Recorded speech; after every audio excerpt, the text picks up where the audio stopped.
very much. Thank you. I moved to America 12 years ago with my wife, Terry, and our 2 kids.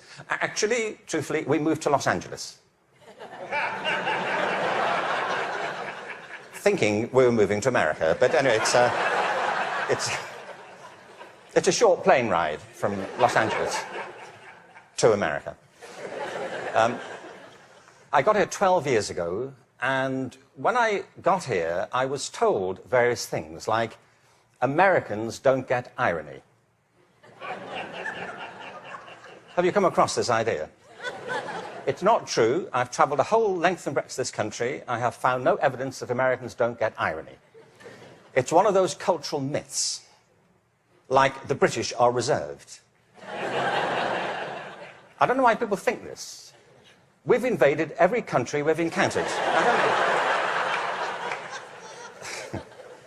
But it's not true Americans don't get irony, but I just want you to know that that's what people are saying about you behind your back. You know, when you leave living rooms in Europe, people say, thankfully, nobody was ironic in your presence. But I knew that Americans get irony when I came across that legislation, No Child Left Behind. Because whoever thought of that title gets irony.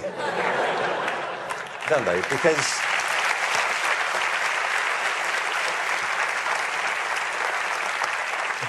Because it's leaving millions of children behind.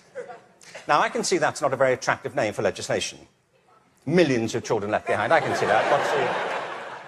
What's the plan? Well, we propose to leave millions of children behind, and here's how it's going to work. And it's working beautifully. In some parts of the country, 60% of kids drop out of high school. In the Native American communities, it's 80% of kids. If we halved that number, one estimate is it would create a net gain to the US economy over 10 years of nearly $1 trillion. From an economic point of view, this is good math, isn't it? That we should do this. It actually costs an enormous amount to mop up the damage from the dropout crisis. But the dropout crisis is just the tip of an iceberg. What it doesn't count are all the kids who are in school but being disengaged from it, who don't enjoy it, who don't get any real benefit from it. And the reason is not that we're not spending enough money. America spends more money on education than most other countries. Class sizes are smaller than in many countries. And there are hundreds of initiatives every year to try and improve education. The trouble is, it's all going in the wrong direction. There are 3 principles on which human life flourishes, and they are contradicted by the culture of education under which most teachers have to labour and most students have to endure. The first is this, that human beings are naturally different and diverse. Can I ask you, how many of you have got children of your own? Okay. Or grandchildren? How about 2 children or more? Right. And the rest of you have seen such children? Small people wandering about. I will make you a bet, and I'm confident I will win the bet. If you've got 2 children or more, I bet you they are completely different from each other, aren't they? Aren't they? You would never confuse them, would you? Like, which one are you? Remind me. You know, your mother and I are going to introduce some colour-coding system so we don't get confused. Education under No Child Left Behind is based on not diversity, but conformity. What schools are encouraged to do is to find out what kids can do across a very narrow spectrum of achievement. One of the effects of No Child Left Behind has been to narrow the focus onto the so-called STEM disciplines. They're very important. I'm not here to argue against science and math. On the contrary, they're necessary, but they're not sufficient. A real education has to give equal weight to the arts, the humanities, to physical education. An awful lot of kids... Sorry, thank you.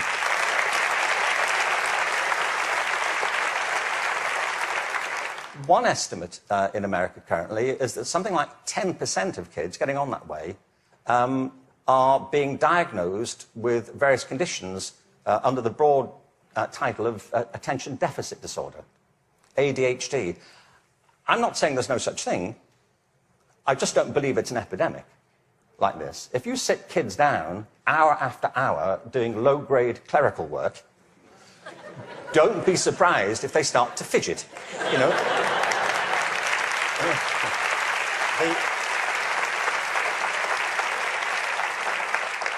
Children are not, for the most part, suffering from a psychological condition. They're suffering from childhood, you know, and I know this because I spent my early life as a child. I went through the whole thing. And kids prosper best with a broad curriculum that celebrates their various talents, not just a small range of them. And by the way, the arts aren't just important because they improve math scores, they're important because they speak to parts of children's being which are otherwise untouched. The second... Thank you. The second principle that drives human life and flourishing is curiosity. If you can light the spark of curiosity in a child, they will learn without any further assistance very often. Children are natural learners. It's a real achievement to put that particular ability out or to stifle it. Curiosity is the kind of engine of achievement. Now, the reason I say this is because one of the effects of the current culture here, if I can say so, has been to deprofessionalize teachers. There is no system in the world or any school in the country that's better than its teachers. Teachers are the lifeblood of the success of schools. But teaching is a creative profession. Teaching properly conceived is not a delivery system. You know, you're not there just to pass on received information. Great teachers do that. But what great teachers also do is mentor, stimulate, provoke, engage. You see, in the end, education is about learning. If there's no learning going on, there's no education going on. And people can spend an awful lot of time discussing education without ever discussing learning. The whole point of education is to get people to learn. A friend of mine, old friend, actually very old, he's dead. That's as old as it gets, I'm afraid. So, but a wonderful guy, he was. A wonderful philosopher. He used to talk about the difference between the task and achievement senses of verbs. You know, you can be engaged in the activity of something, but not really be achieving it. It's like dieting. It's a very good example, you know. There he is, he's dieting. Is he losing any weight? Not really. Teaching is a word like that. You can say, there's Deborah, she's in room 34, she's teaching.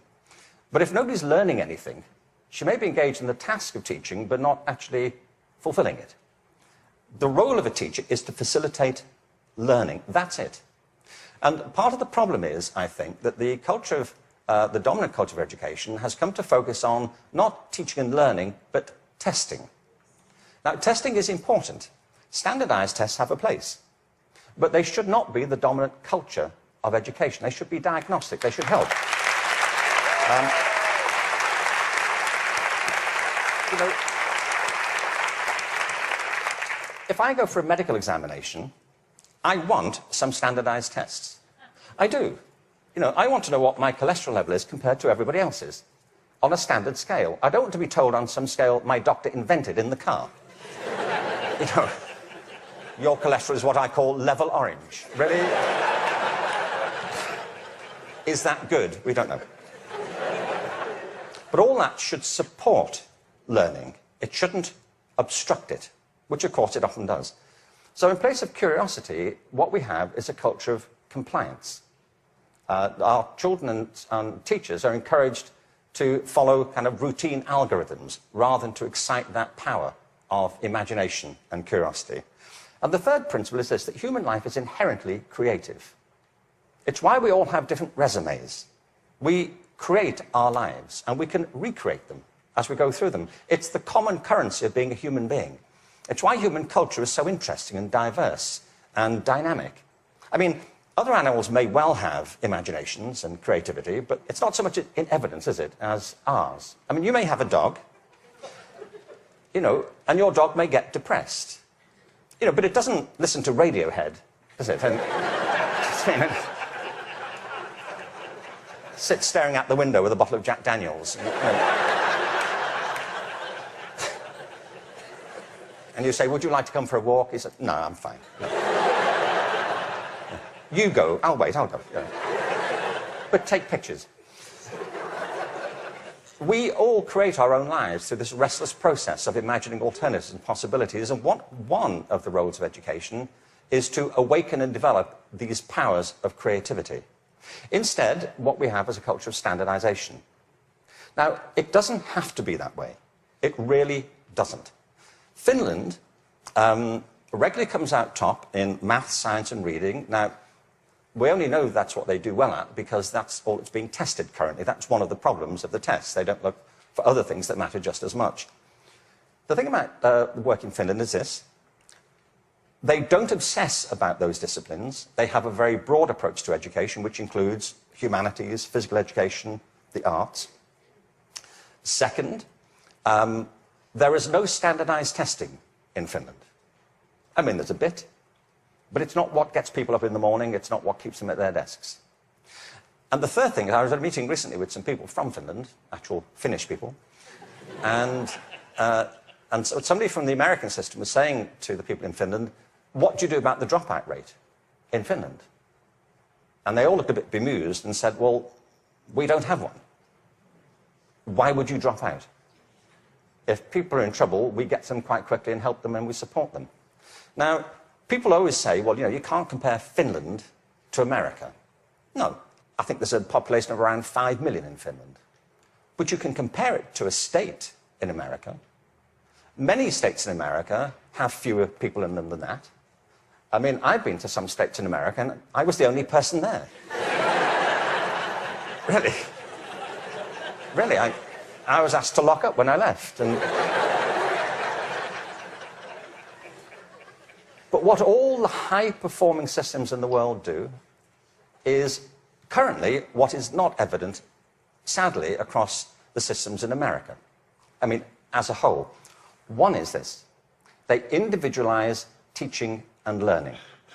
They recognize that it's students who are learning, and the system has to engage them, their curiosity, their individuality, and their creativity. That's how you get them to learn. The second is that they attribute a very high status to the teaching profession. They recognize that you can't improve education if you don't pick great people to teach and if you don't keep giving them constant support and professional development. Investing in professional development is not a cost, it's an investment. And every other country that's succeeding well knows that, whether it's Australia, Canada, South Korea, Singapore, Hong Kong, or Shanghai. They know that to be the case. And the third is they devolve responsibility to the school level for getting the job done. You see, there's a big difference here between going into a mode of command and control in education. That's what happens in some systems. You know, central governments decide or state governments decide, they know best and they're going to tell you what to do. The trouble is that education doesn't go on in the committee rooms of our legislative buildings. It happens in classrooms and schools. And the people who do it are the teachers and the students. And if you remove their discretion, it stops working. You have to put it back to the people.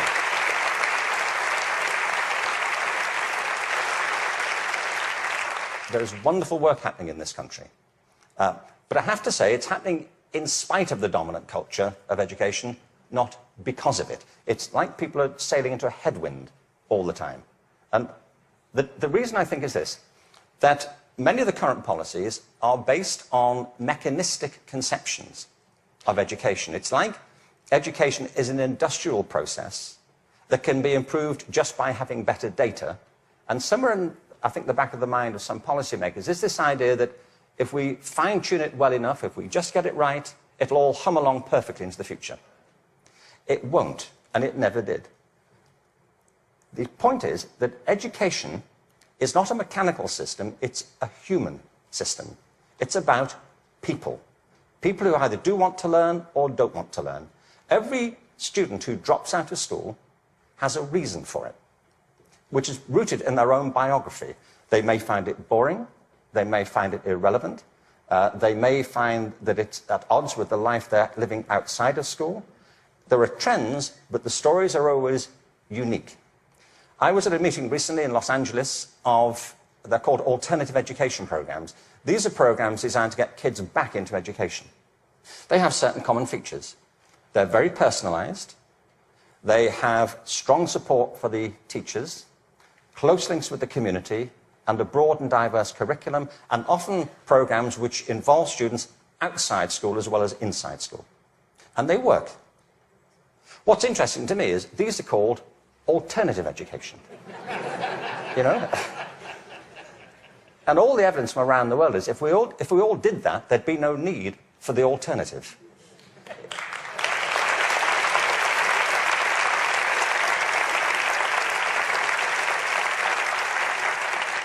So I think we have to embrace a different metaphor. We have to recognize that it's a human system and there are conditions under which people thrive and conditions under which they don't. We are, after all, organic creatures. And the culture of the school is absolutely essential. Culture is an organic term, isn't it? Not far from where I live is a place called Death Valley. Death Valley is the hottest, driest place in America, and nothing grows there. Nothing grows there because it doesn't rain, hence Death Valley. In the winter of 2004, it rained in Death Valley. 7 inches of rain fell over a very short period. And in the spring of 2005, there was a phenomenon. The whole floor of Death Valley was carpeted in flowers for a while. What it proved is this, that Death Valley isn't dead. It's dormant. Right beneath the surface are these seeds of possibility, waiting for the right conditions to come about. And with organic systems, if the conditions are right, life is inevitable. It happens all the time. You take an area, a school, a district, you change the conditions, give people a different sense of possibility, a different set of expectations, a broader range of opportunities. You cherish and value the relationships between teachers and learners. You offer people the discretion to be creative and to innovate in what they do. And schools that were once bereft spring to life. Great leaders know that. The real role of leadership in education, and I think it's true at the national level, the state level, at the school level, is not and should not be command and control. The real role of leadership is climate control, creating a climate of possibility. And if you do that, people will rise to it and achieve things that you completely did not anticipate and couldn't have expected. There's a wonderful quote from Benjamin Franklin. There are 3 sorts of people in the world. Those who are immovable, people who don't get it, they don't want to get it, they're not going to do anything about it. There are people who are movable, people who see the need for change and are prepared to listen to it. And there are people who move, people who make things happen. And if we can encourage more people, that will be a movement. And if the movement is strong enough, that's, in the best sense of the word, a revolution. And that's what we need. Thank you very much. Thank you very much.